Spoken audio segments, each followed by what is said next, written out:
Hi, I'm Alana LP with Magdalena Tarot, www.magdalenatarot.inc.com. You can also find me on Instagram at at Magdalena Tarot. Now, I have been using independent tarot decks in my weekly tarot forecast since the spring, and I want to talk about the second artist I sponsored, Richard Hartnett, and he is the creator of the Evolutionary Tarot. This is an independent deck that he created and I do see that my video is backwards, but and that says the Evolutionary Tarot Vision by Richard Hartnett. He had 4 different artists working on the deck with him. Each artist did a suit, and one artist also did a lot of the major arcana. Those artists were Steve Crompton, Dan Fraser, Jeffrey Lobertstein, Casey Lancaster, and Michael Kimball.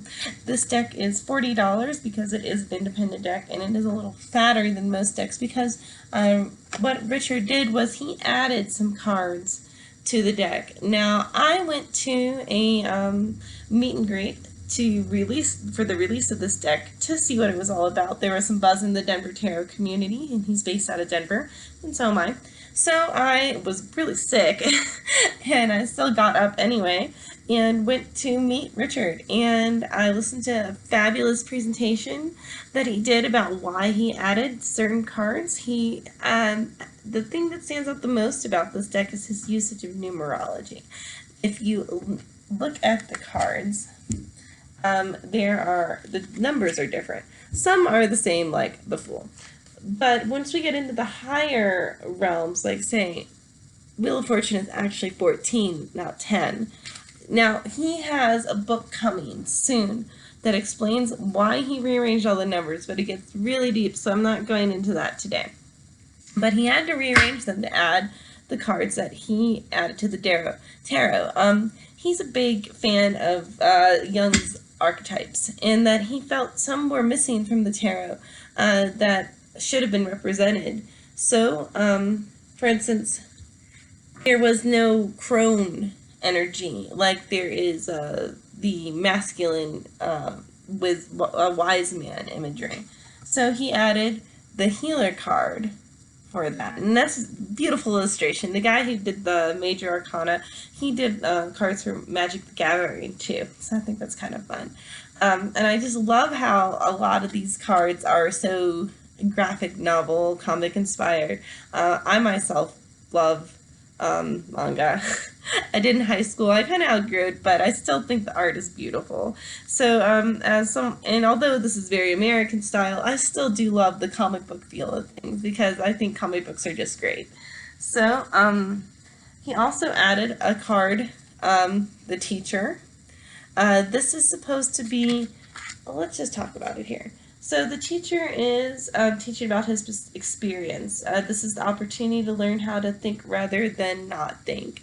So he felt like the archetype for a teacher was missing as well, and he added that to the deck, and the number on that is 9. So it's interesting because he slid it into the place where the Hermit should be, because he felt that the Hermit was not exactly the energy of the Teacher. And that's an interesting philosophy too. Then he also added a Paradox, which I think is an interesting card. He said that he added that because he asked someone what one card they thought was missing from the tarot, and they said the Paradox. And Paradox is the card that indicates that there's a need to think more exclusively. It's not either or both. And that's a really interesting card to work with. Whenever this one comes up in the forecast, I'm kind of stumped by it. But my working with Paradox has sort of been,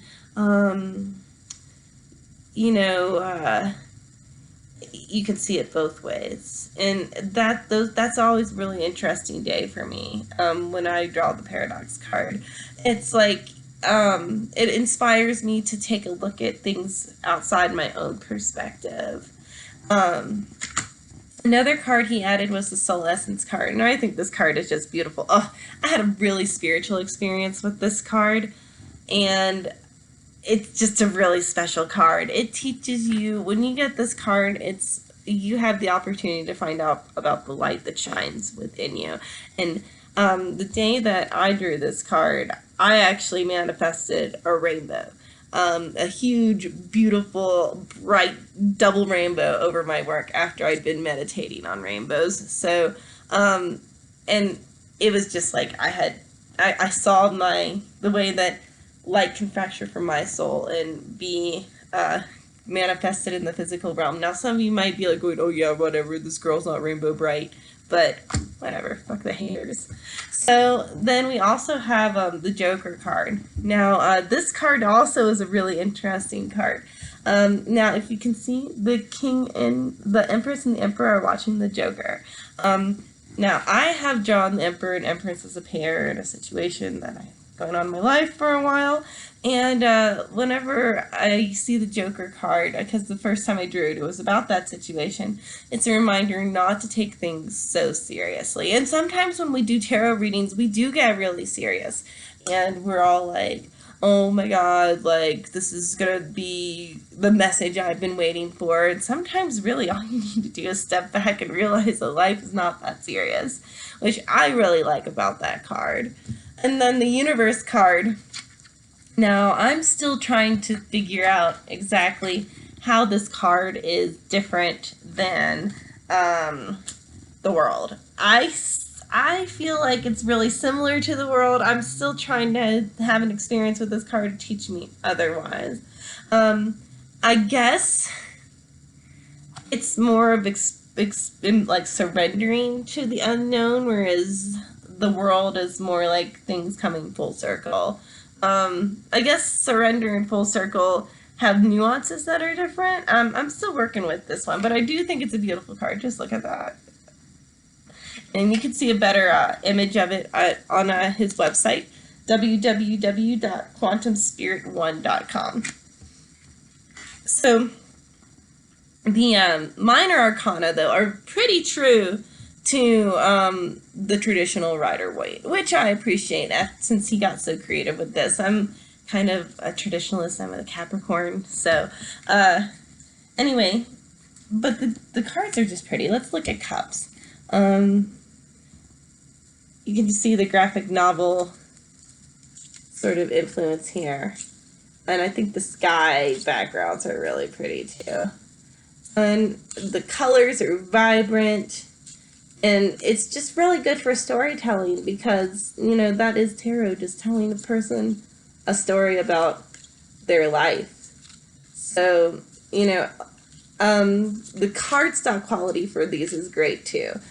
Some decks, even professional decks like you get that are official, the cardstock quality is no bueno, but these cards, they shuffle, they're sturdy, you can hear that, right? And, you know, they bend pretty easily and they don't crease so much.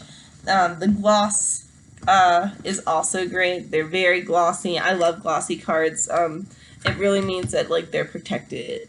So this is a great deck to work with, especially if you're into numerology and you're willing to try new things. And the added cards are a lot of fun.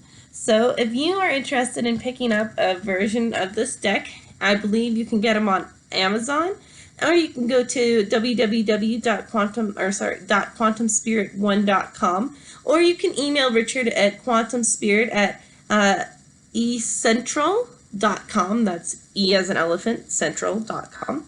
And I've really enjoyed working this deck. I'm about to wrap up this deck, so we'll see which one I work with next. Thanks so much for watching, and I hope you have a great night. Bye.